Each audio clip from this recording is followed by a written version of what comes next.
فرماتے ہیں کہ میں نا مزدور لینے گیا، بغداد کے چوک میں مزدور بیٹھے ہوتے تھے، تو میری ان مزدوروں میں سے نا ایک نوجوان بچے پہ نظر پڑی۔ بڑا کمزور سا وجود تھا لیکن چہرے پر عبادت کا نشان تھا، ماتھا بتاتا تھا کہ نماز کا بڑا خیال رکھتا ہے۔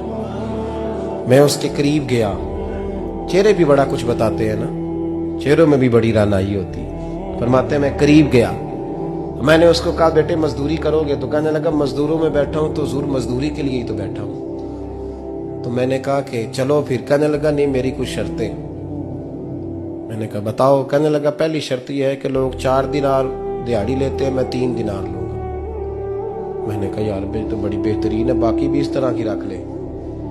اس نے کہا حضور دوسری شرط یہ ہے کہ میں آپ کی مکمل بات مانوں گا لیکن جب اذان ہو جائے گی پھر آپ کی نہیں سنوں گا۔ تیسری بات اس نے یہ کی کہ حضور میں آپ کے گھر میں کام کروں گا پر آپ کے کسی سوال کا جواب نہیں دوں گا۔ کہتے میں نے کہا یار تو بڑا عجیب ہے، شرطیں تو مالکوں کی ہوتی ہیں۔ کہنے لگا جی بہرحال میں شرطیں لگا کے جاتا ہوں۔ فرماتے ہیں میں اسے گھر لے آیا، کام میں نے اس کو بتایا تو جو کام مزدور سارے دن میں کرتا ہے نا اس نے 2 گھنٹے میں کر دیا۔ ہمارے مزدور سگریٹ پینے میں بھی تو آدھا گھنٹہ لگاتے ہیں، وہ چائے پینے جائیں تو پونا گھنٹہ وہاں۔ ان کو بھی تو دیانتداری کرنی چاہیے کہ نہیں کرنی چاہیے؟ نے معاہدہ کیا ہے نا جی تو پورا اترنا چاہیے نا۔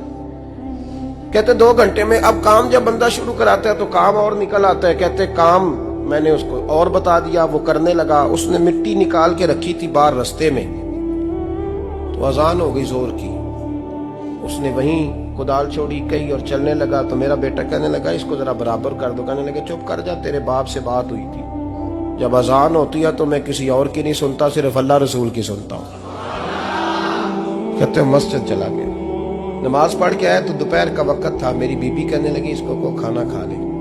کہتے ہم نے کہا کھانا کھا لو، تو کہنے لگا میں نے روزہ رکھا ہوا، رمضان بھی نہیں تھا، نفلی روزہ رکھا ہوا۔ فرماتے ہیں شام ہوئی، میں نے 3 دینار دیے تو میں نے کہا تیرا نام کیا ہے؟ کہنے لگا میں نے آپ سے کہا تھا میں کسی سوال کا جواب نہیں دوں گا۔ کہتے وہ چلا گیا۔ اگلے دن میں پھر لینے گیا اسے، کام کچھ اور نکل آئے تو لوگوں نے بتایا وہ صرف ہفتے والے دن آتا ہے۔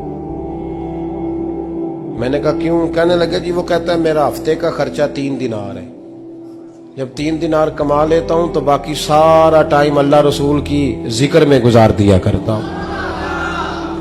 فرماتے ہیں عجیب۔ اگلے ہفتے میں پھر لینے گیا، میں نے پورا ہفتہ انتظار کیا کہ کام اسی سے کرانا ہے۔ میں جب گیا تو میں نے کہا چلو، کہنے لگا میری شرطیں یاد ہے نا؟ اور میں نے کہا یاد ہے بھائی ساتھ چل۔ فرماتے ہیں کام کرایا، 2-3 ہفتے وہ آتا رہا۔ ایک ہفتے میں گیا تو لوگوں نے کہا حضور آج نہیں آیا، کیوں؟ کہنے لگے بیمار ہو گئے۔ کہاں گھر ہے؟ کہنے لگے بغداد کے قبرستان کے پیچھے جو کچی آبادی ہے اس میں رہتا ہے۔ فرماتے میں گیا، دروازے پہ دستک دی تو کہنے لگا حضور آپ ہیں؟ دروازہ کھولا ہے، آ جائیے۔ فرماتے ہیں میں اندر گیا تو میں نے کہا تمہیں کیسے پتا چلا میں آیا ہوں؟ کہنے لگا حضور اللہ والے ہو، آپ نہیں آنا تھا، ورنہ امیر تو غریبوں کا پتہ لینے کوئی نہیں آتے۔ کہتے میں قریب گیا تو کہنے لگا میں آپ کا انتظار کر رہا تھا، تیز بخار ہے، تپ رہا۔ جیب سے کچھ پیسے نکالے، کہنے لگا یہ پیسے رکھ لیں۔ ایک انگوٹھی نکالی،